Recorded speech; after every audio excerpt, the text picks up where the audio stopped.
आज आपको एक घमंड के बारे में एक कथा सुनाता हूं। घमंड और अहंकार भगवान का भोजन है। एक बार जब सत्यभामा को हुआ था रूप का घमंड। सत्यभामा कौन? श्री कृष्ण भगवान की पत्नी थी। श्री कृष्ण भगवान द्वारका में रानी सत्यभामा के साथ सिंहासन पर विराजमान थे। निकट ही गरुड़ और सुदर्शन चक्र भी बैठे हुए थे। तीनों के चेहरे पर दिव्य तेज झलक रहा था। बातों ही बातों में रानी सत्यभामा ने श्री कृष्ण से पूछा, हे प्रभु, आपने त्रेता युग में राम के रूप में अवतार लिया था। सीता आपकी पत्नी थी, क्या वो मुझसे भी ज्यादा सुंदर थी? द्वारकाधीश समझ गए कि सत्यभामा को अपने रूप का अभिमान हो गया है। तभी गरुड़ ने कहा कि भगवान, क्या दुनिया में मुझसे भी ज्यादा तेज गति से कोई उड़ सकता है? सुदर्शन चक्र कैसे चुप रहते? उनसे भी रहा नहीं गया और वे भी कह उठे, भगवान, मैंने बड़े बड़े युद्धों में आपको विजयश्री दिलवाई है, क्या संसार में मुझसे भी शक्तिशाली कोई है? भगवान मन ही मन मुस्कुरा रहे थे। वे जान रहे थे कि इन तीनों भक्तों को अहंकार हो गया है और इनका अहंकार नष्ट करने का समय आ गया है। ऐसा सोच करके उन्होंने गरुड़ से कहा कि हे गरुड़, तुम हनुमान के पास जाओ और कहना कि भगवान राम माता सीता के साथ उनकी प्रतीक्षा कर रही हैं। गरुड़ भगवान की आज्ञा लेकर हनुमान को लाने चले गए। इधर श्री कृष्ण ने सत्यभामा से कहा कि देवी, आप सीता के रूप में तैयार हो जाइए, और स्वयं द्वारकाधीश ने राम का रूप धारण किया। ये सब परीक्षा के लिए हो रहा है।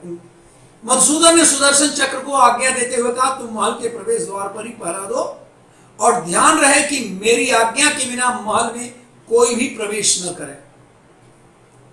भगवान की आज्ञा पाकर के चक्र महल के प्रवेश द्वार पर तैनात हो गया। गरुड़ ने हनुमान के पास पहुंचकर कहा कि हे वानर श्रेष्ठ, भगवान राम माता सीता के साथ द्वारका में आपसे मिलना के लिए प्रतीक्षा कर रहे हैं।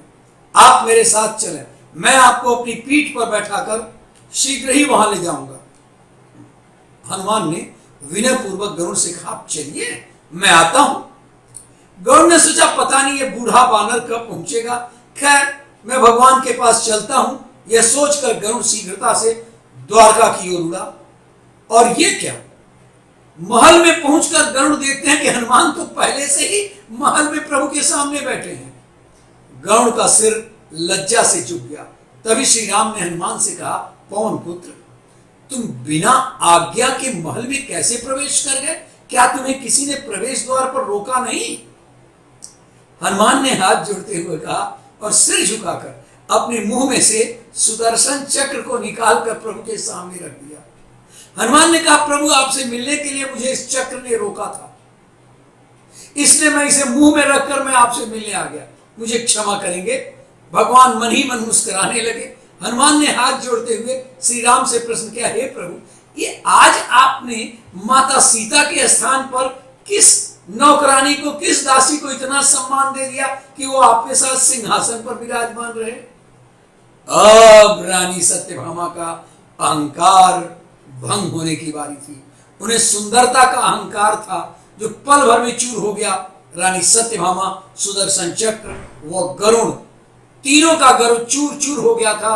वे भगवान की लीला समझ रहे थे। तीनों के आंखों से आंसू बहने लगे और वे भगवान के चरणों में झुक गए।